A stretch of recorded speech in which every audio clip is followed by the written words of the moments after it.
Bismillahirrahmanirrahim.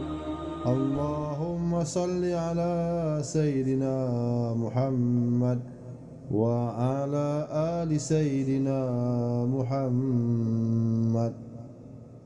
Diriwayatkan daripada Sayyidina Abdullah bin Abbas radhiyallahu anhuma bahawa beliau telah ditanya mengenai seorang lelaki yang berpuasa sepanjang hari dan beribadat sepanjang malam, tetapi tidak pergi mengerjakan solat berjemaah dan solat Jumaat. Beliau menjawab, dia ialah penghuni neraka. Hadis riwayat Tirmizi.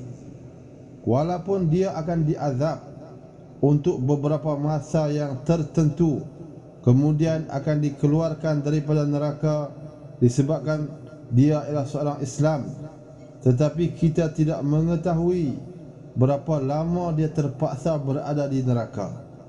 Para ahli sufi yang jahil lebih memberi penekanan kepada wirid, zikir dan solat-solat sunat, tetapi tidak menghiraukan solat berjemaah. Mereka menganggap semua amalan yang dilakukan oleh mereka itulah kesolehan, sedangkan kesempurnaan kesolehan yang sebenar ialah dalam mengikuti sunnah Rasulullah sallallahu alaihi wasallam. Diriwayatkan dalam sebuah hadis bahawa Allah Subhanahu wa taala mengutus 3 jenis manusia. Pertama, seorang imam yang tidak disukai oleh makmumnya atas sebab-sebab yang wajar. Kedua, seorang wanita yang dimurkai oleh suaminya. Ketiga, seorang yang mendengar seruan azan tetapi tidak menyertai solat berjemaah. Beginilah keadaannya apabila amalan agama yang dilakukan walaupun banyak bilangannya, tetapi tidak kena dengan cara yang dikehendaki oleh Allah Ta'ala, maka ianya tidak memberi apa-apa kebaikan seperti yang dihajati. Walaupun berbuat banyak ibadat, tetapi masih dia akan menjadi penghuni neraka. Kesempurnaan agama itu ialah apabila kita beramal di atas amalan tersebut menepati sebagaimana yang Rasulullah SAW telah contohi.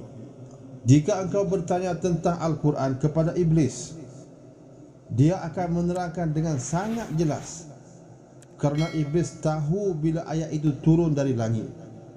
Jika engkau bertanya tentang ilmu hadis kepada iblis, dia akan menjelaskannya, kerana iblis tahu asbabul wurud dari hadis itu.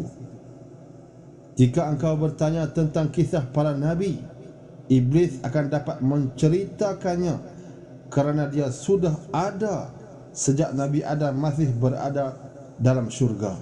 Iblis itu ahli Quran, iblis ahli hadis, iblis ahli riwayat, iblis ahli ibadah, iblis alim, pandai dalam segala ilmu.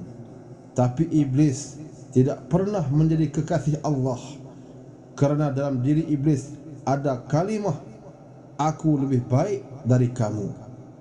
Semoga sedikit ilmu yang dititipkan Allah Subhanahu wa taala di hati kita tidak menjadikan kita sombong dalam segala urusan. Kita juga akan faham bahawa ilmu tak menjamin seseorang itu menjadi taat dan soleh serta dikasihi Allah Ta'ala. Yang aku takut, hatiku sentiasa mengeras dan sukar menerima nasihat, namun sangat pandai menasihati orang lain.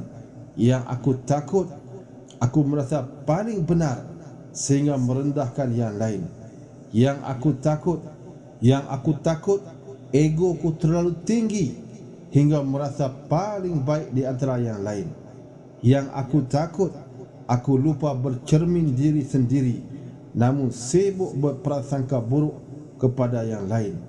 Yang aku takut, ilmuku akan membuatku menjadi sombong dengan memandang yang lain lebih rendah ilmunya dariku. Yang aku takut, lidahku makin lincah membicarakan aib orang lain, namun lupa dengan aibku yang menggunung. Yang aku takut, Aku hanya hebat dalam berkata, namun buruk dalam perbuatan. Yang aku takut, aku hanya cerdas dalam mengkritik, namun lemah dalam memperbaiki diri sendiri. Yang aku takut, aku membenci dosa orang lain, namun bila aku sendiri yang berbuat dosa, aku tidak pula membencinya. Semoga Allah Subhanahu Wa Taala sentiasa menyedarkanku sehingga aku lebih rajin menilai kelemahan dan keburukan diriku sendiri daripada menilai keburukan orang lain. Amin ya rabbal alamin. Selalulah kita melihat ke dalam hati. Semoga Allah Subhanahu Wa Taala dengan limpah kasih sayangnya mengurniakan kepada kita semua hidayah dan taufik yang sempurna sebagaimana yang Allah telah kurniakan kepada para sahabat dan sahabiah dapat beramal dengan kesempurnaan agama yang sempurna sebagaimana yang telah dibawa oleh baginda Rasulullah sallallahu alaihi wasallam. Tiadalah ada apa-apa jaminan selain daripada perkara ini untuk kita semua mencapai kejayaan yang sebenar-benarnya di sisi Allah Taala pada kehidupan dunia dan kehidupan akhirat yang selama-lamanya. Wallahu a'lam. Sehingga bertemu lagi pada perkongsian yang berikutnya. Para sahabat yang dirahmati Allah Ta'ala sekalian, salam hormat, salam kasih sayang, salam umat Nabi sallallahu alaihi wasallam. Assalamualaikum.